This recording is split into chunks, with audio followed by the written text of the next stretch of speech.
बिस्मिल्लाहिर्रहमानिर्रहीम। अल्लाह अल्लाह तेरी इबादत करते हैं और तेरे से ही कामयाबी और इज्जत मांगते हैं। मेरे मेलसी के बाशऊर शहरियों, मैं सबसे पहले तो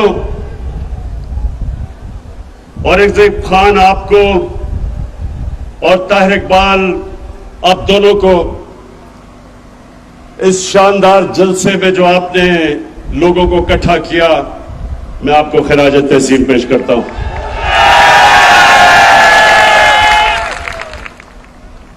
अब औरंगजेब, इतनी ज्यादा चीजें आपने मेरे से मांग ली,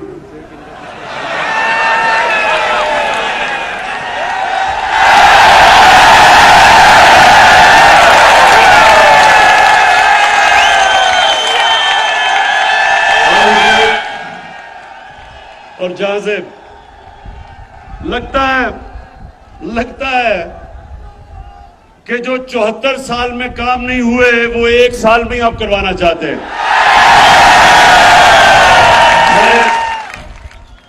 मैं आपको खुशखबरी सुनाता हूं। सबसे पहले तो मेलसी के लोगों, सबसे पहले खुशखबरी ये कि हमारी फेडरल गवर्नमेंट ने फैसला किया है कि हम जनूबी पंजाब के लिए 500 अरब रुपया मजीद खर्च करेंगे। और अभी आपको उस्मान बुज़दार ने, आप ही के जनूबी पंजाब के चीफ मिनिस्टर ने इतनी लंबी चीजें बताई हैं कि जो जो आपकी ख्वाहिशें थी तकरीबन सारी उन्होंने कहा या इस बार ही पूरी होंगी और या अगले बजट में पूरी होगी। लेकिन मेलसी के लोगों, इससे भी ज्यादा खुशखबरी आपको सुनाने लगा हूं।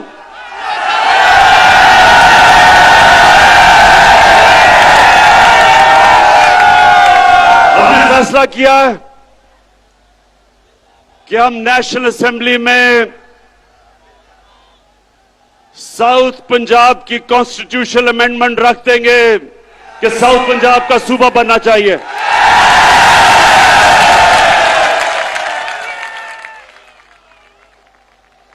अब देखेंगे कि क्या ये पीपल्स पार्टी और नून लीग, आप तो बड़ी देर से लोगों को वादा कर रहे हैं जनूबी पंजाब का, क्या आप हमारी हिमायत करेंगे या नहीं, अब आपके सामने आ जाएगा। लेकिन इंशाअल्लाह हमने ये बिल रख देना असेंबली में। अच्छा, मेलसी के लोगों, ज्यादातर यहां गुजारा काश्तकारी के ऊपर होता है, तो सबसे पहले तो मैं बड़े फख्र से कहना चाहता हूं कि जितना किसानों ने हमारे दौर में, जितना किसानों के पास पैसा आया कभी पाकिस्तान की तारीख में नहीं आया। और मैं आपको अब जरा, ये मेरे पास अदाद और शुमार है। मकई में हर एकड़ के ऊपर महंगाई के बावजूद जो मकई की फसल की कीमत बढ़ी है, 40,000 से 50,000 तक मजीद फायदा हुआ है किसान को।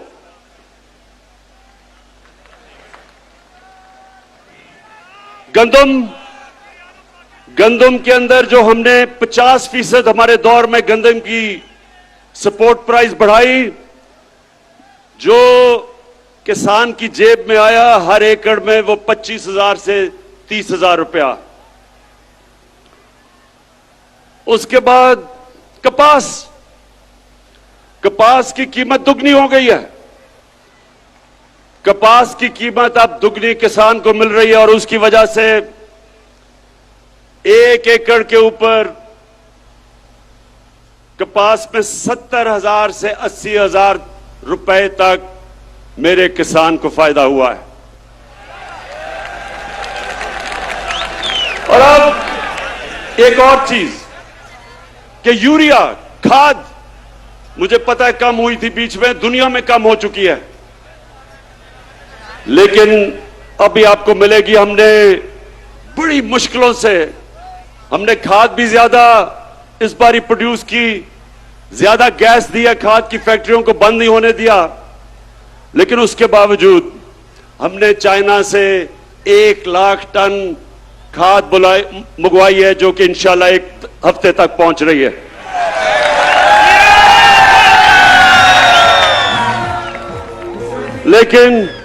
लेकिन अब किसानों, जितने भी किसान हो, एक चीज समझ जाओ कि आज बाहर की दुनिया में खाद जिस कीमत पे मिल रही है, उससे 5 गुना कम कीमत पे हम पाकिस्तान में खाद दे रहे हैं आपको। 132 अरब रुपए का हम सब्सिडी दे रहे हैं। तो मैं इसलिए आज आप किसानों के सामने पहले ये जरूर बात करना चाहता हूं, और भी अभी बड़ी बातें कर रही है मैंने, लेकिन मैं पहले अपने, क्योंकि मेरा ये ईमान है, जब किसान खुशहाल होगा पाकिस्तान तरक्की करेगा। और ये बड़े मुश्किल वक्त में आपको पता नहीं कि अल्लाह ने हमारी हुकूमत को किन किन इम्तिहानों से गुजारा है। पहले एक मुल्क मिला जिसको रे चोरों का टोला दिवालिया निकाल चुका था, उसको संभाला, और फिर जब वो संभल रहा था तो 100 साल में एक दफा इस तरह का बुरान आता है जो कोरोना वायरस पाकिस्तान और सारी दुनिया में आ गई। और मैं अल्लाह का शुक्र अदा करता हूं कि हमारा वो मुल्क है जो दुनिया मानती है कि 190 मुल्कों में से वो 3 वो मुल्कों में से है जिसने सबसे बेहतर तरीके से इस बड़े बुरान से अपने मुल्क को निकाला है, अपने लोगों को भी बचाया, अपनी माइशत को भी बचाया। और उसके बाद महंगाई का समुंदर आ गया सारी दुनिया में। मेलसी के नौजवानों, आपको पता होना चाहिए कि इस वक्त दुनिया की तारीख में, यानी, और मैं तारीख की बात कर रहा हूं कि अमेरिका में 40 साल के बाद सबसे ज्यादा महंगाई आई है, बर्तानिया में 30 साल के बाद, जर्मनी में 26 साल के बाद, तुर्की में 20 साल के बाद। इतनी महंगाई दुनिया में जो आई है, उसके मुकाबले में पीपल्स पार्टी का जो 2008 से 13 का दौर था, उस दौर में ज्यादा महंगाई थी आज से। लेकिन इस महंगाई के बावजूद इंशाअल्लाह हमने पूरी कोशिश की कि आपके ऊपर हम कम बोझ डालें, और अल्लाह का करम है कि हमारी पाकिस्तान की तारीख में सबसे ज्यादा टैक्स इकट्ठा किया गया है। और उसकी वजह से मैंने 10 रुपए कम किया पेट्रोल और डीजल,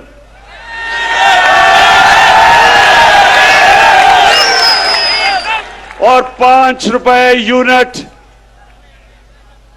बिजली कम की। ये सिर्फ इस तरह हम कर सके कि हमारी एफबीआर ने रिकॉर्ड टैक्स इकट्ठा किया, हमारी कौम ने टैक्स दिया, और मेरा अपनी कौम से वादा है, जितना जितना आप हमारे टैक्स देते रहेंगे, वो सारा टैक्स मैं अवाम के ऊपर बोझ कम करने पे लगाऊंगा। और अगर ये जो भगौड़ा बैठा हुआ है लंदन में, जिस दिन इसका मैंने पैसा वापस ले आया, तो मैं आपको वादा करता हूं कि पेट्रोल और डीजल की कीमत आधी कर दूंगा।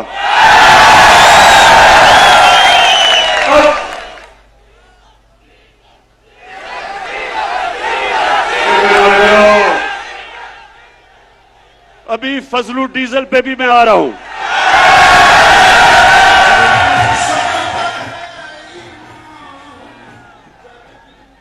अच्छा, मेलसी के लोगों, ये भगौड़े और डीजल के ऊपर आने से पहले मैं सिर्फ आपको, नौजवानों, आपके लिए एक बात करना चाहता हूं। मेरे मां बाप एक गुलाम हिंदुस्तान में पैदा हुए थे, मैं पहला था। हम वो बच्चे थे जो आजाद पाकिस्तान में पैदा हुए थे। और मेरी हमेशा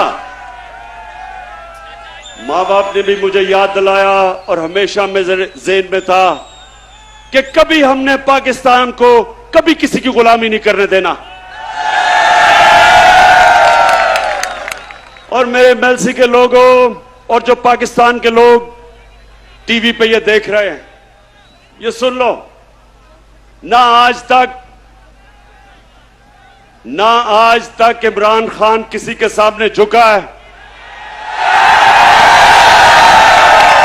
और इंशाअल्लाह जब तक मेरे में खून है, मैं अपनी कौम को किसी के सामने झुकने नहीं दूंगा। अभी ये जरा सुने, यूरोपियन यूनियन के एम्बेसडर ने खत लिखा पाकिस्तान को कि आप रूस के खिलाफ उसके मुखालिफ स्टेटमेंट दें, उसके खिलाफ वोट दें। मैं ये यूरोपियन यूनियन के एम्बेसडर से पूछता हूं कि क्या आपने हिंदुस्तान को भी ये खत लिखा था?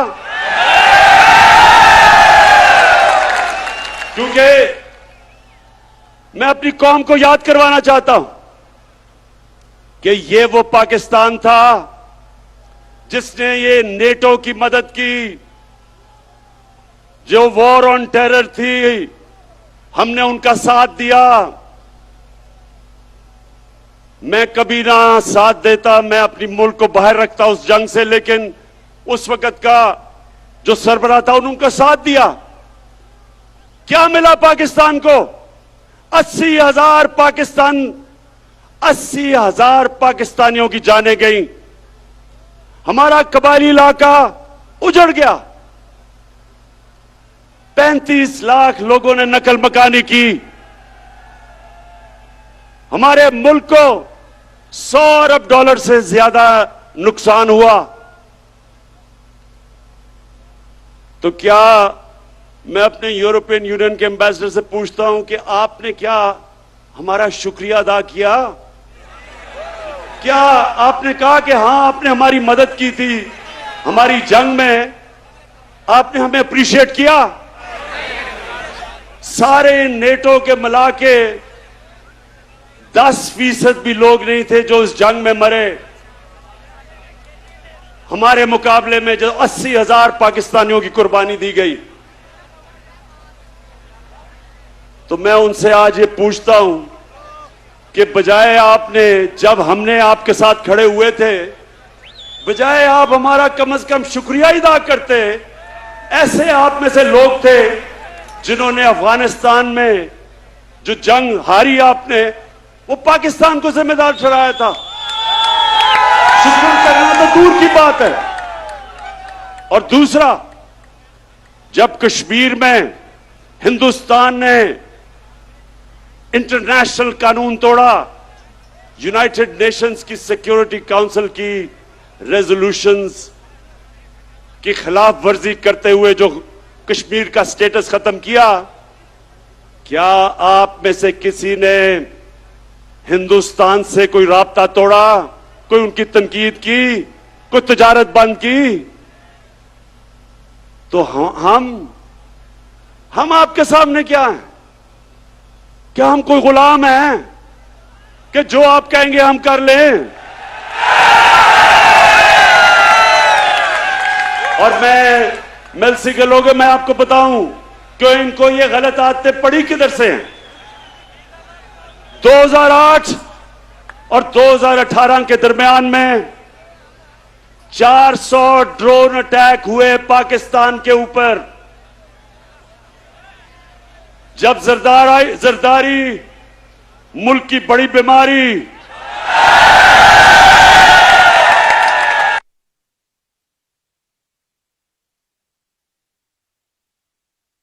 आज़म इमरान खान में हुआ जो दुनिया की तारीख में कभी नहीं हुआ। नौजवानों, आपके पास सोशल मीडिया है, अपने टेलीफोन पे आप जरा गूगल करके देखें कि कभी ऐसा हुआ है कि एक मुल्क किसी मुल्क की जंग लड़ रहा है, उसके लिए जंग लड़ रहा है, और वही मुल्क उसी के ऊपर बमबारी कर रहा है। ये कभी हुआ है? और सवाल यह है कि ये दो डाकुओं ने क्यों नहीं उनसे पूछा, क्यों नहीं उनको कहा कि जब गांव के अंदर और हमारे कबायली इलाके पे जब ड्रोन अटैक यानी बम फटता था तो आपको पता है औरतें, बच्चे, बेकसूर लोग मारे जाते थे। जब ड्रोन अटैक एक घर पे फटता है तो लोगों के गोश्त के टुकड़े दीवारों पे होते हैं। इनको कोई शर्म नहीं आई कि हमारे पाकिस्तानी मर रहे थे। बाहर से हमारा ही दोस्त जिसके लिए हम जंग लड़ रहे हैं वही आके यहां ड्रोन अटैक कर रहा था। क्यों ये दोनों बोल नहीं रहे थे? क्यों नहीं बोल रहे थे?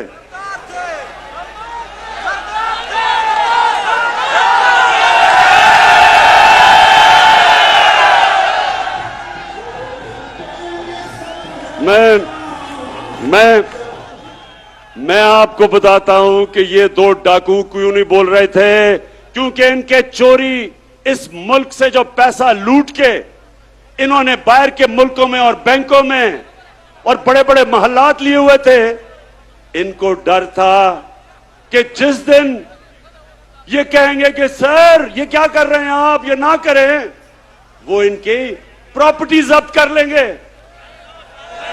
आज रूसियों की जो उनकी मगरब में असासे हैं वो जब्त कर रहे हैं। इनको भी वही डर लगा हुआ था।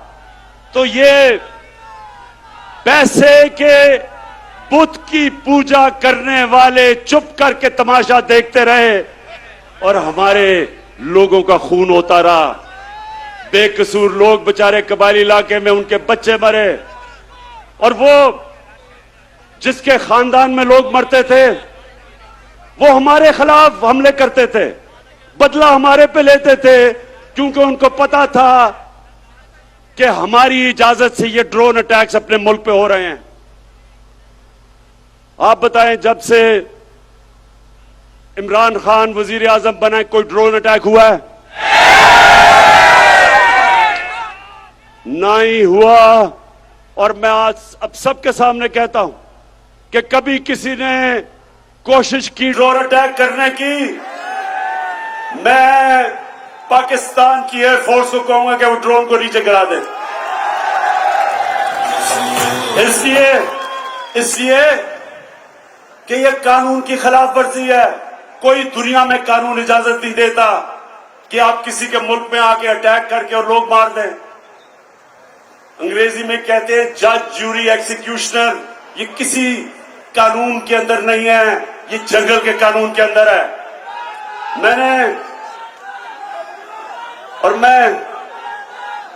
मेरे पाकिस्तान के नौजवानों, मैं ये चाहता हूं, ये गौर से एक बात समझ लें आप। कभी भी कोई कौम अजीम कौम नहीं बनी जो दूसरों के सामने झुकती है। सिर्फ खुददार कौमें अजीम कौम बनती है। जो किसी से भीख मांग के गुजारा करती है कौम, वो ऐसे ही है जैसे कि अगर मैं वसाखिया पकड़ लूं, अपनी टांगों पे जोर ना डालूं, मेरी टांगें कमजोर हो जाएंगी। इसी तरह मुल्क कमजोर हो जाते हैं जो अपने पैर पे नहीं खड़े होते। हम कोई किसी से दुश्मनी नहीं चाहते, हम सबसे दोस्ती चाहते हैं। हमारी रूस से भी दोस्ती है, हमारी अमेरिका से भी दोस्ती है, हमारी चाइना से भी दोस्ती है, यूरोप से भी है। हम किसी कैंप में नहीं हैं, लेकिन क्योंकि हम न्यूट्रल हैं।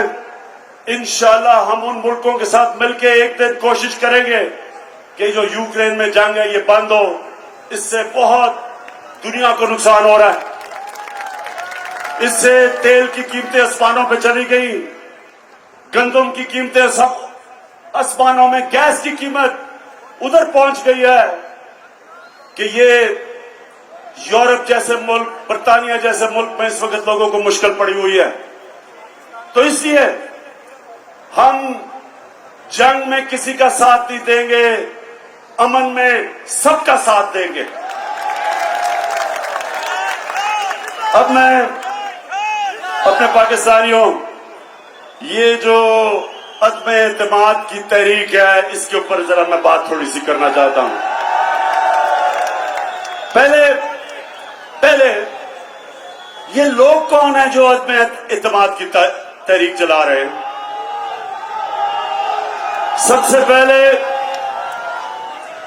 सबसे पहले मुजरिम नंबर 1 नवाज शरीफ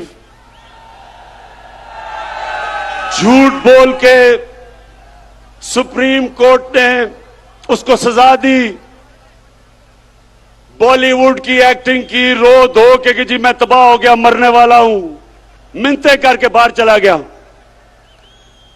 मैं ये सोचता हूं, नून लीग वालों अगर सुन रहे हो तो मेरी बात जरा, मैं चाहता हूं इस बात पे थोड़ा सा गौर करो कि कभी गीदड़ भी लीडर बन सकता है। कभी दुनिया में सुना है कि वो लीडर हो जो खुद दुमदुमा के भाग जाए और दूसरी दफा भागा है?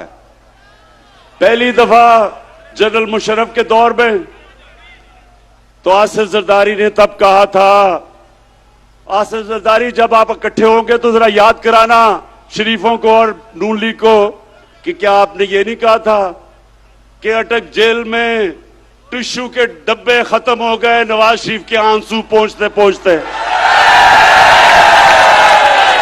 तो वहां रोना धो के वहां से भागा, झूठ बोल के गया कि मैंने कोई मुआहिदा नहीं किया।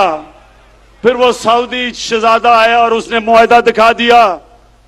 फिर कहता नहीं जी वो असल में 5 साल का था, 10 साल का नहीं।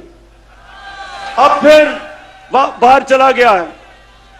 अब नून लीग, मैं जरा अपनी, क्योंकि नून लीग में बड़े अच्छे अच्छे लोग भी हैं, तो मैं जरा नून लीग वालों से ये भी पूछना चाहता हूं, अपने जरा बच्चों को कहें जरा गूगल करें अपने मोबाइल पे, कोई इसकी दुनिया में मिसाल मिलती है कि एक मुल्क का 3 दफा वजीर आजम, उसके 2 बच्चे बाहर गए, अरबों रुपए के महलों में रह रहे हैं, वो खुद अरबों रुपए के महल में रहता है, और जब बच्चों से पूछते हैं कि जी ये पैसा किधर से आया, कहते जी हम तो पाकिस्तानी शहरी नहीं हैं, हम जवाबदेही नहीं हैं। यानी 3 दफा मुल्क का सदर, प्राइम मिनिस्टर, इसका मतलब कि वो फिर ये सिर्फ पाकिस्तान को लूटने के लिए आते हैं, पैसा चोरी करके बाहर, छुट्टियां बाहर, ईद बाहर, घर बाहर, शॉपिंग बाहर, और पाकिस्तान सिर्फ लूटने के लिए रखा हुआ है। ये है नंबर 1 जो चाहता है अदम एतमाद की तहरीक हो, इसलिए कि वो चाहता है कि फिर से उसको याद आ रहा है कि कैसे उन्होंने मजे मजे से पाकिस्तान को पिछले 30 साल में लूटा है। दूसरा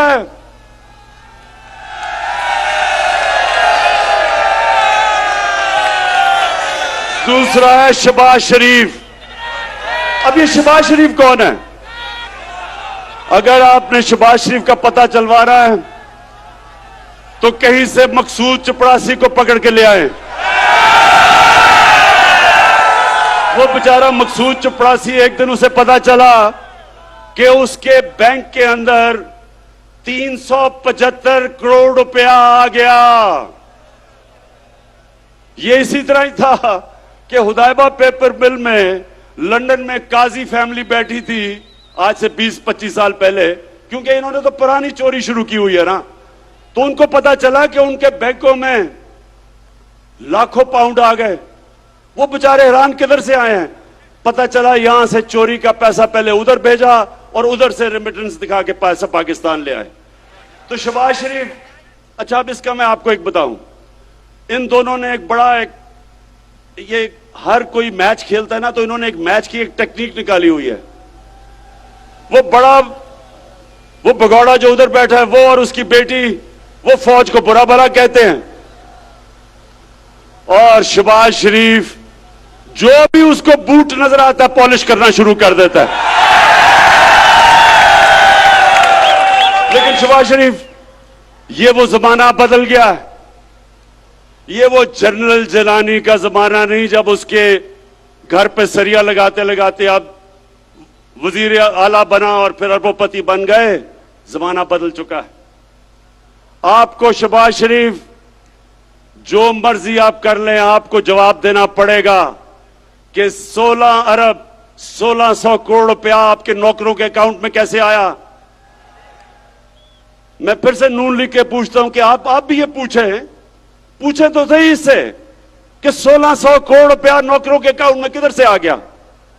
अगर हलाल का पैसा था तो अपने अकाउंट में लेते, क्योंकि आपने चोरी का पैसा था तो नौकरों के अकाउंट में। बेटे को भी इसने बाहर भिजवा दिया है, मकसूद चपड़ासी को भी बाहर भिजवा दिया है, अपने दामाद को भी बाहर भिजवा दिया है। भाई यहां तो अदालतें आजाद हैं, क्यों बाहर भिजवाया हुआ इनको? तो ये है दूसरा जो डरा हुआ है कि इसका केस आने लगा है, और अगर केस आ गया तो इसने जेल में होना है, इसलिए ये भी जल्दी जल्दी अदम एतमाद की तहरीक में। और तीसरा है नहीं बीमारी, जरदारी। जरदारी का कमाल यह है कि जब बेनजीर इक्तदार में आई तो आते साथ ही एक साल ही नहीं लगा, सारी दुनिया में धूम मच गई मिस्टर 10% कि हर चीज के ऊपर 10% पैसे खींच लेता था। ये वो आदमी था जो बेम्बिना सिनेमा के टिकट ब्लैक करता था।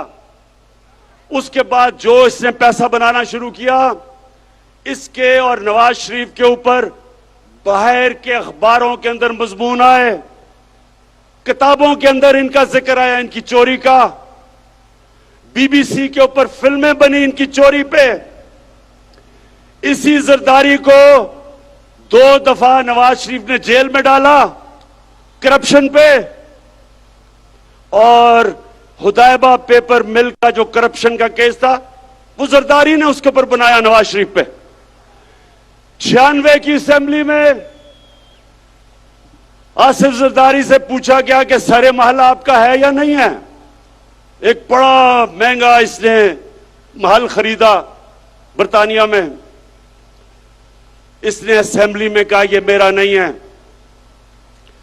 वो केस हुआ, केस पाकिस्तान जीत गया, सरे महल को बेचा, पैसा पाकिस्तान आना था।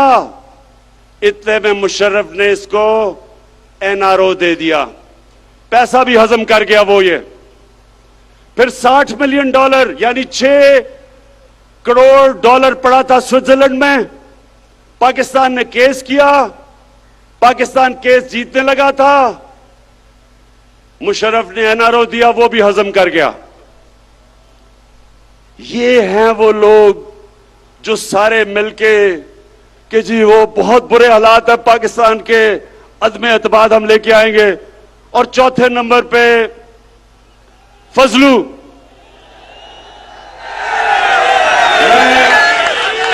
मैं इसको कभी मौलाना नहीं कहूंगा, क्योंकि मौलाना, हम अदब से मौलाना को कहते हैं।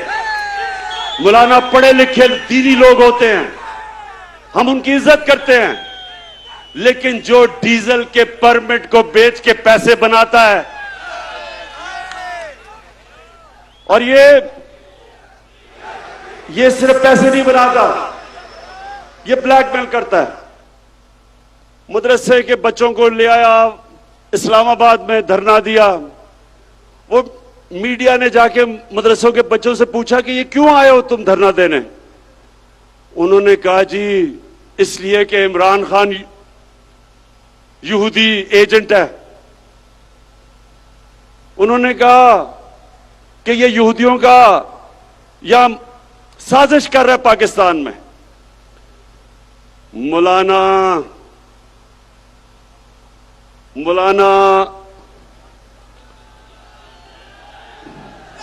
नहीं, डीजल नहीं मैं कह सकता इसको। फजलू, मुझे ये बताओ कि तुम्हारे और ये जो तुम्हारा डाकुओं का टोला है, इसके होते हुए यहूदियों को साजिश करने की जरूरत क्यों है पाकिस्तान में? पिछले 10 सालों में 4 गुना, 2008 से 18 तक 4 गुना पाकिस्तान का कर्जा बढ़ा है। 4 गुना, 6,000 अरब रुपए से 2008 में, 60 साल में पाकिस्तान का कर्जा 6,000 अरब था। इन्होंने 10 सालों में पहुंचा दिया 30,000 अरब। तो मैं इनसे पूछता हूं कि जब आपने मुल्क को मकरूज कर दिया, जो भी हम टैक्स में इकट्ठा करते हैं आधा चला जाता है आपके लिए हुए कर्जों की किस्तों पे। तो जब आपने मुल्क को मकरूज कर दिया तो यहूदियों को साजिश करने की जरूरत क्या है? आप ही काफी हैं। फजलू, मैं आपसे, आपकी और मेरी उम्र एक ही है। हमारी उम्र में हमें सोचना चाहिए कि ऊपर वाला कभी भी बुलावा दे दे। हमें अपनी आखिरत की फिक्र करनी चाहिए। और आपका तो थोड़ा वजन भी ज्यादा है, इसलिए आपको अब सोचना चाहिए अपनी आखिरत का। यानी आप एक दीन के नाम पे पैसे बनाते हुए आपको कोई खौफ खुदा नहीं है। कुछ तो सोचें कि आप जो मदरसे के बच्चे, और मैं ये समझता हूं कि ये हमारा बहुत बड़ा एहसास है, हमारे मदरसे के बच्चे, लेकिन इनको आप इस्तेमाल करें अपनी सियासत चमकाने के लिए और ब्लैकमेल करने के लिए। जो मैंने कुरान पढ़ी है और जो मेरा दीन का जितना भी इल्म है, अल्लाह ने आपको माफ नहीं करना। ये 4 लोग मिलके अदम एतमाद कर रहे हैं। और आज मैं अब अपनी आखिर में सारी कौम से पूछना चाहता हूं कि देखें, एक कुरान की आयत है, अमर बिल मारूफ व नही अनिल मुनकर। इसका मतलब है, नौजवानों ये सुन लो, कोई भी दुनिया में मुहज्जब माशरा नहीं बन सकता जब तक इस कुरान की आयत पे नहीं चलता। अल्लाह कहता है कि तुम अच्छाई के साथ खड़े हो, अच्छाई के लिए जिहाद करो और बुराई के खिलाफ जिहाद करो।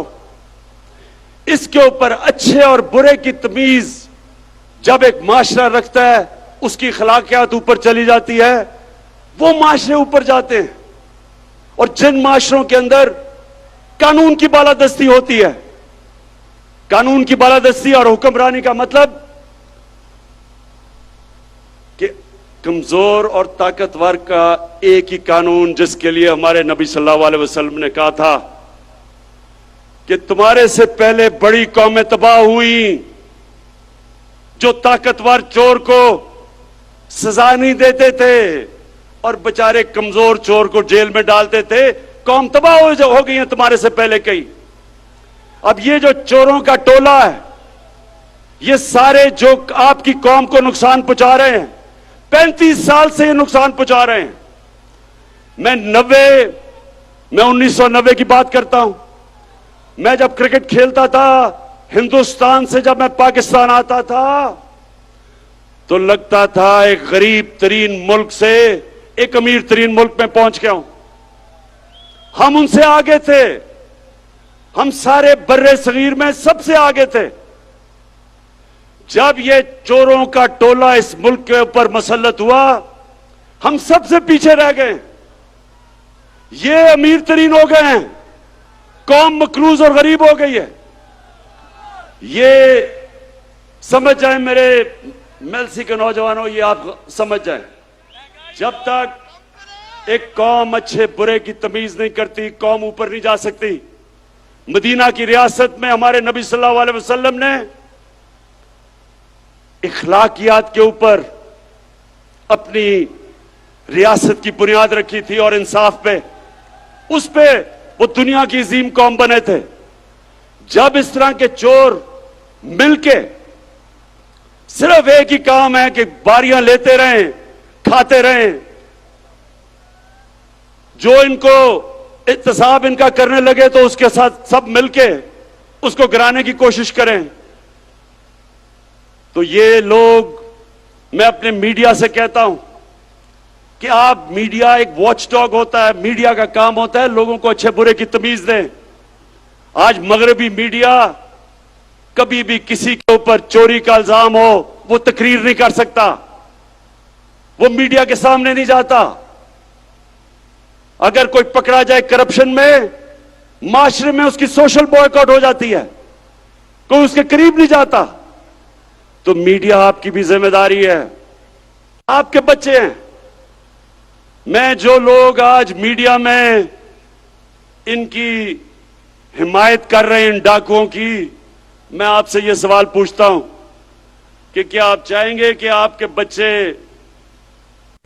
फजलुर रहमान फजलू डीजल हो जाएं, या आप चाहेंगे कि मकसूद चपरासी वाला शोभा शरीफ आपका बेटा बन जाए, या आप चाहेंगे कि भगोड़ा नवाज शरीफ बन जाए, और या आप चाहेंगे कि आपका बेटा जरदारी की तरह बन जाए? कोई नहीं चाहेगा। तो फिर आप क्यों इस मुल्क में अच्छाई के साथ नहीं खड़े होते? 30 साल से आप देख रहे हैं कि मुल्क से क्या कर रहे हैं। मैं आज आखिर में एक बात कह के अपना बात खत्म करता हूं कि मैं 25 साल पहले मैं सियासत में आया ही था इनका मुकाबला करने के लिए। जब तक मेरे में खून है मैं इनका मुकाबला करूंगा।